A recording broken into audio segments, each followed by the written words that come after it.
இது வந்து புளி சட்னி பண்ணுறாங்க. வீடியோ பார்த்துக்கிட்டு லக்ஷ்மி சமையலுக்கு சப்ஸ்கிரைப் பண்ணிக்கோங்க. இதில் வந்துட்டு நான் வந்து பேரிச்சம்பழம், வெல்லம், புளி 3மே போட்டு நல்லா கொதிக்க விட்டுக்கிட்டு இருக்கேன்.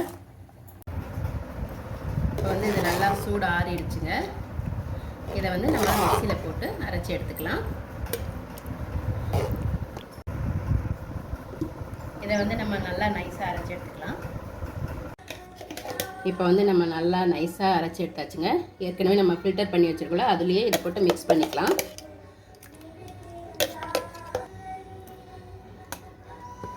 இப்போ வந்து இந்த புளி சட்னியில் மசாலாலாம் போட்டுக்கலாங்க. ஃபஸ்ட்டு சால்ட்டு போட்டுக்கிறேன்.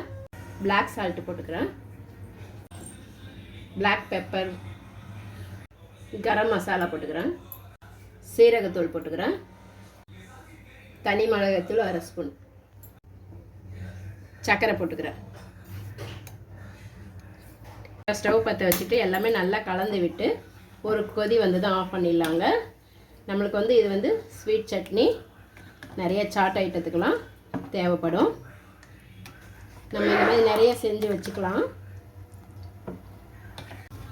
இதில் வந்து நம்ம மசாலாலாம் போட்ட பிறகு நல்லா இந்த மாதிரி ஒரு கொதி வந்ததும் பச்சை வாசனை போயிடுங்க. அவ்வளோதான். நம்ம ஸ்டவ் ஆஃப் பண்ணிவிட்டு நல்லா சூடு ஆறுனதும் ஒரு நம்ம டப்பாவில் போட்டு மூடி வச்சுட்டோன்னா அப்பப்போ நம்மளுக்கு சாட் ஐட்டத்துக்கு தேவையான போது எடுத்துக்கிட்டால் ரொம்ப நல்லாயிருக்கும். பானிபூரிக்கெல்லாம் ஸ்வீட் சட்னி இது தாங்க, ரொம்பவே நல்லாயிருக்கும்.